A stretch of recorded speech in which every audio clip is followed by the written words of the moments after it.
मैं अभी पीड़िता की मां से मिलके आया हूं और मां रो रो के बता रही है कि उसकी बेटी को कितनी तकलीफ और परेशानी का सामना करना पड़ा है। पीड़िता की मां से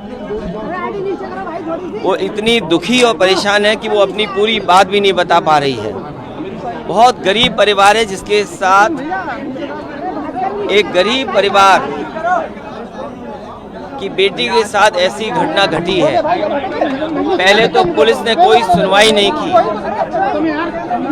पुलिस को जब शुरुआत में ही सुनवाई करनी चाहिए थी, पुलिस ने सुनवाई नहीं की और उसके बाद जब बेटी वहां आई तो पुलिस ही उसमें दोषी है। जिससे उम्मीद की जाती है वह न्याय मिलेगा, रक्षा करेगी पुलिस।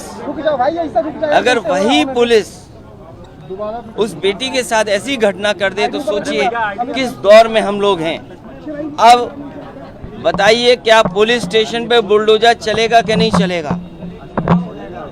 अब भाजपा की सरकार बताए पुलिस स्टेशन पे बुलडोजर चलेगा कि नहीं चलेगा। और भारतीय जनता पार्टी की सरकार ने थानों को अराजकता का केंद्र बना दिया है। ये घटना कोई पहली नहीं हुई है। और फिर अगर बेटी के साथ हुई है, भारतीय जनता पार्टी जो प्रचार करती थी, आखिरकार बीजेपी की सरकार में पिंक पुलिस कहाँ है जो बेटी की मदद करने आगे आती? और ये घटना पहली नहीं है उत्तर प्रदेश में। और ये सरकार भी वही सरकार है जिस सरकार में हाथरस जैसी बेटी को न्याय नहीं मिला था। परिवार रोता रहा, परिवार न्याय के लिए और परिवार आखिरी समय के लिए भी क्या परिवार उस बेटी का सम्मान कर दे, अंत्येष्टि सुबह हो जाए, लेकिन इस सरकार ने कोई सुनवाई नहीं की थी। ये कंटिन्यूटी की सरकार है। अभी हाल में ही चंदौली में जो हुआ है, पुलिस के लोग जाकर के घुस गए घर में और इतना मार पिटाई की कि एक बहन की जान चली गई। और सोचिए क्या तस्वीर बना रही पुलिस। तस्वीर ये तस्वीर बना रही है कि वो फांसी लगा करके उसने जान दे दी है। पुलिस ने घटना की, पुलिस के लोगों ने मारपीट की और उसके बाद केस पुलिस पर ना हो, दूसरा संदेश जाए, इसलिए पुलिस ने वहां कहानी ये बनाई कि फांसी अपने आप लगा दी। उसकी बहन रो रो के बता रही क्या घटना हुई है। उसकी शादी होने वाली थी, बहन की शादी तो नहीं हुई, उसकी जान ले ली पुलिस ने।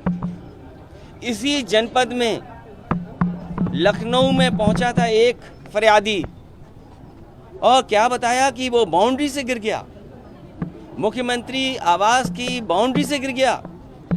सच्चाई ये है जो जानकारी वहां के लोग दे रहे हैं कि उसको भी पीट पीट करके पुलिस ने मार दिया था, उसकी जान गई। सोचिए आज उत्तर प्रदेश कस्टोडियल डेथ में सबसे आगे है।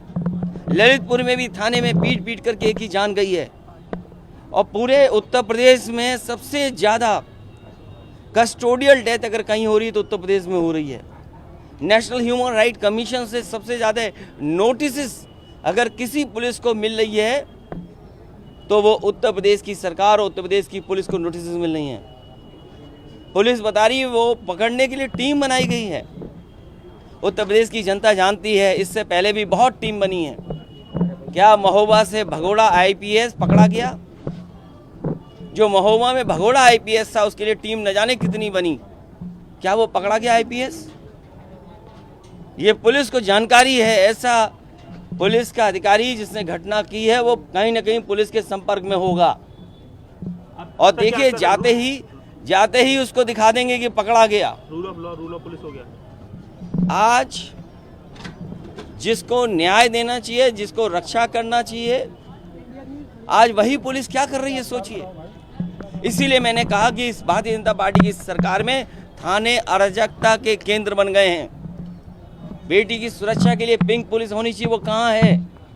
बुलडोजर से डराते थे, आज पुलिस स्टेशन में बुलडोजर चलेगा कि नहीं चलेगा? और ये घटना पहली नहीं हुई, और जो व्यवस्थाएं थी वो सब चरमरा गई। जो 1090 थी पता ही नहीं कहाँ है, 181 वही समाजवादियों के साय में जो फंड्स दिए गए वही फंड्स दिखाई दे रहे हैं, जिसका नाम बदल दिया।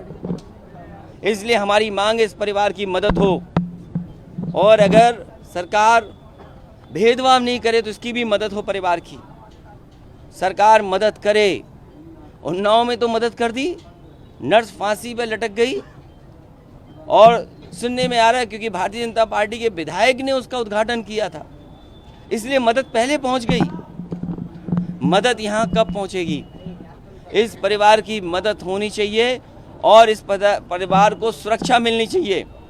अगर सुरक्षा नहीं मिलेगी तो परिवार न्याय के लिए नहीं लड़ पाएगा। समाजवादी पार्टी की तरफ से जो लीगल मदद हो सकती है इस परिवार की पूरी मदद की जाएगी, और परिवार की अलग से भी अगर हमें मदद करनी पड़ेगी तो परिवार बहुत गरीब है, उस परिवार की मदद होनी चाहिए। सरकार से भी और समाजवादी पार्टी भी करेगी।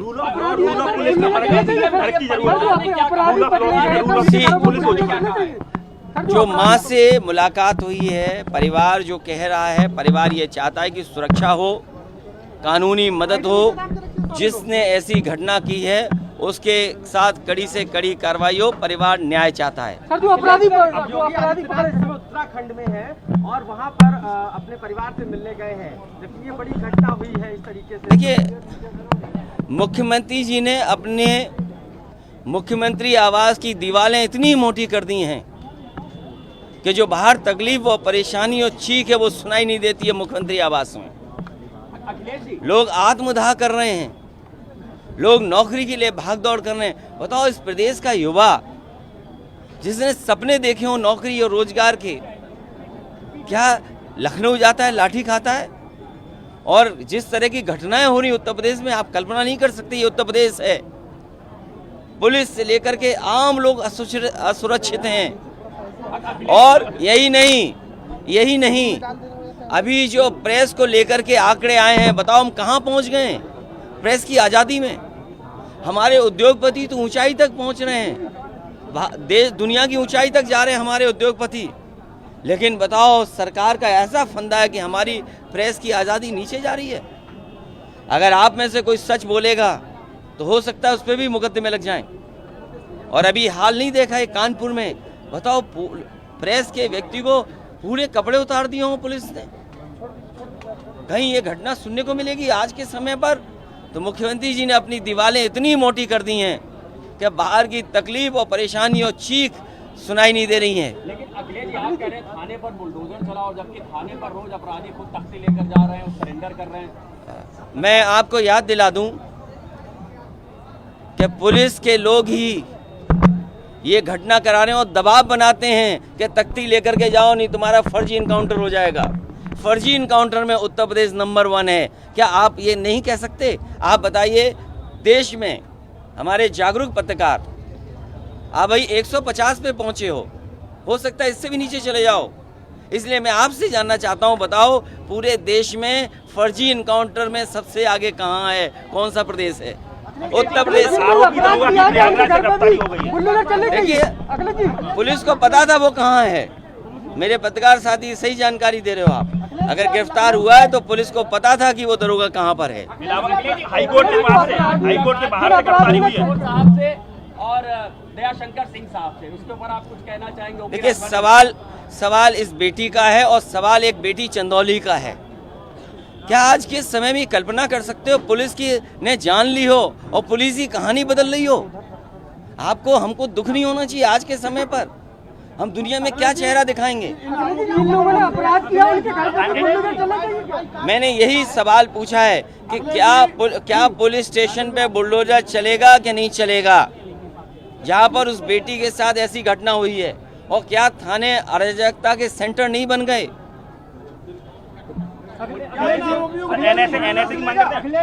मैं यही जानना चाहता हूं सरकार से जो आप सवाल कर रहे हैं। अखिलेश जी, वर्तमान में यूपी में माइक हनुमान चालीसा चला है, जिस प्रकार की महाराष्ट्र में राणा दंपत्ति को मातोश्री के सामने हनुमान चालीसा पढ़ने पर देशद्रोह साबित कर दिया, इस बारे में क्या कहेंगे? मेरे पत्रकार भाई, आप भी मत उनसे बहको। ये जानबूझ करके महंगाई पे नहीं बात करना चाहते। आज बताओ, स्टील महंगी हो गई, कोई गरीब घर बना सकता है? आज ईंट महंगी हो गई, सीमेंट महंगा हो गया, डीजल पेट्रोल की कीमत बढ़ गई, आज हाथ में नौकरी नहीं है, रोजगार नहीं है। इन सब सवालों से ध्यान हटाने के लिए स्पीकर, लाउड स्पीकर हटाए जा रहे हैं। ये तो बीजेपी के लोग तो कुछ और बात करते थे। बीजेपी के लोग, इन्हें भारत की सेकुलर फैब्रिक नहीं समझ में आती थी। ये तो कुछ और बातें कहते थे।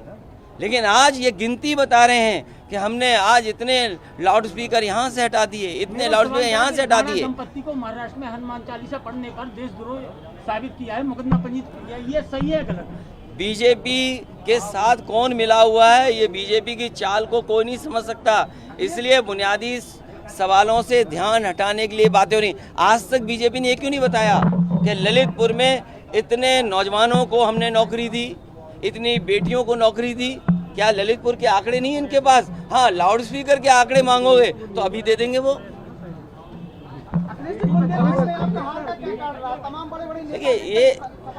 देखिए हार का कारण इतना ही है, हम उस पर बहस इसलिए नहीं करना चाहते, उस पर मैं खुद प्रेस करूंगा। अभी इलेक्शन कमीशन ने उत्तर प्रदेश की 50 से ज़्यादा विधानसभाओं के अभी आंकड़े नहीं दिए हैं, और फिर समाजवादी लोग तो 300 यूनिट बिजली दे रहे थे, लेकिन गरीब को मिलावट का तेल सरकार दे रही है, मिलावट का तेल। और मेरे पत्रकार साथी हम बोले ना बोलें, लेकिन पत्रकार साथी का दिल जानता है कि हम क्यों हारे। देखिए, आवाज दिल की है, वो बिल्कुल जानता है। आरोप तो नहीं लगाए गए हर बार की तरह ईवीएम खराब या कोई भी गड़बड़?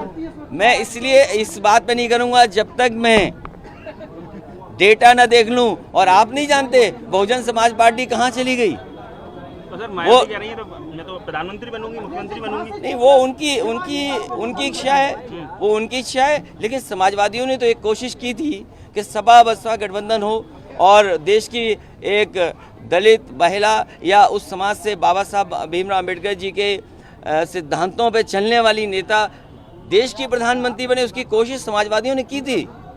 सर, आप कल आपके अंकल ने एक और ट्वीट किया है, उसमें आप उन बातों में क्यों करते, वो हमारे चाचा हैं।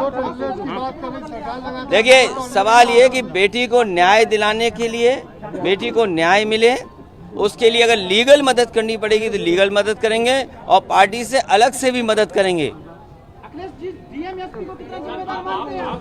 नहीं, अगर ये घटना हुई तो डीएमएसपी भी जिम्मेदार हैं।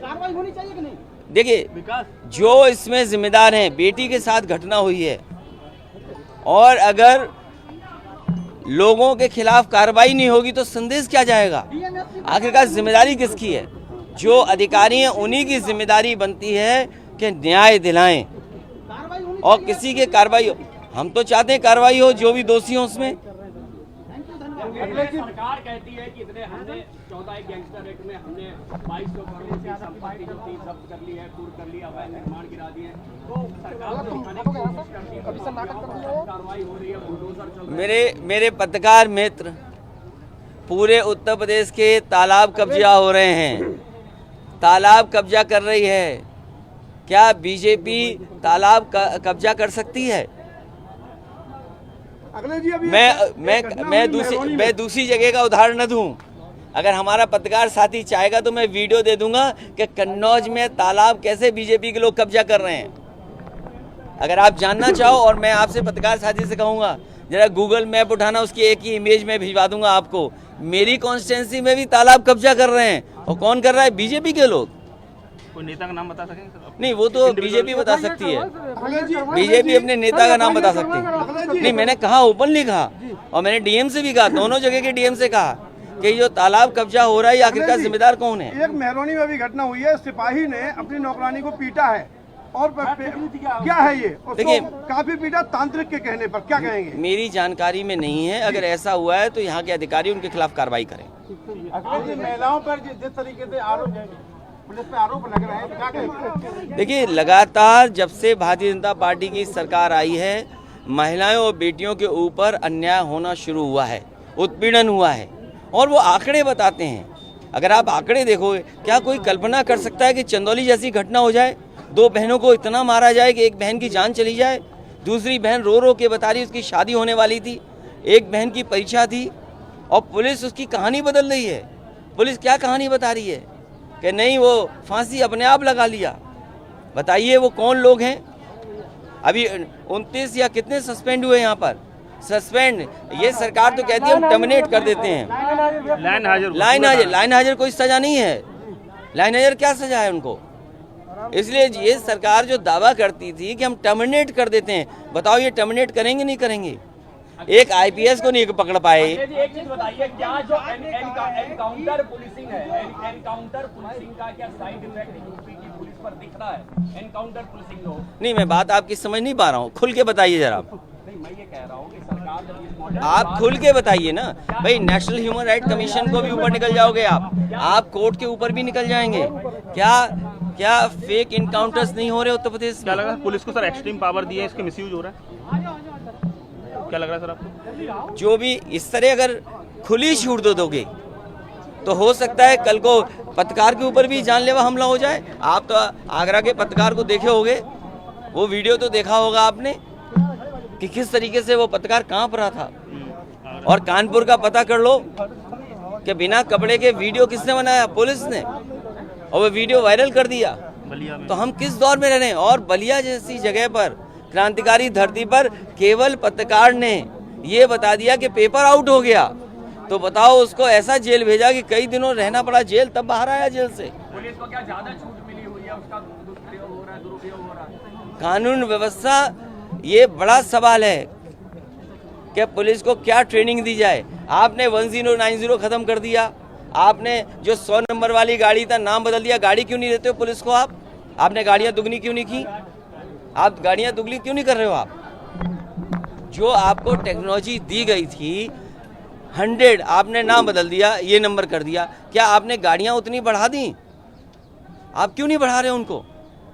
और फिर मनमर्जी से एक जाति के आधार पे आप ट्रांसफर पोस्टिंग दे दोगे तो क्या न्याय मिलेगा आपको? जाति के आधार पर ट्रांसफर पोस्टिंग हो रही है? क्यों नहीं हो रही? एक कोने से दूसरे कोने आप गिन दो। अगर आप में बहुत अच्छी पत्रकारिता है, 150 से अगर 149 पे आप लाना चाहते हो तो आप पूरे उत्तर प्रदेश का जरा बता दीजिए। मुझे याद है गवर्नर साहब सूची बना के रखते थे। क्या आज सूची नहीं बन सकती? या आप नहीं सूची बना सकते? चलो गवर्नर तो नहीं बना रहे हैं, मुझे उम्मीद है कि आप सूची बना दोगे। अखिलेश सर, आजम खान को लेकर संजय निषाद ने कहा है वो क्षमा मांग ले और बाहर आकर कार्य करें तो सरकार उनको माफ कर देगी। देखिए, भारतीय जनता पार्टी ने साजिश कर करके उन्हें जेल भेजने का काम किया। भारतीय जनता पार्टी के बहुत से लोगों ने साजिश कर करके उन पर मुकदमे लगवाए। आरोप लगाते रहे कि समाजवादी पार्टी से मिलने कोई नहीं गया उनसे, और साफ तौर पे समाजवादी पार्टी उनके साथ है और लगातार समाजवादी पार्टी के लोग और हमारे नेता उनके साथ रहे हैं और मिलते भी रहे हैं। व्यक्तिगत तौर पर सर आप जाना चाहेंगे? जब छूट जाएंगे तो मैं मिलने जाऊंगा। चलिए, बहुत धन्यवाद। नमस्कार, मैं हूं मानक गुप्ता। अगर आपको हमारा ये वीडियो पसंद आया हो तो इसे लाइक और शेयर जरूर करें, और हाँ, हमें सब्सक्राइब और फॉलो करना ना भूलें ताकि आप देश और दुनिया की कोई खबर मिस ना करें। तो जुड़े रहिए हमारे साथ और देखते रहिए न्यूज़ 24।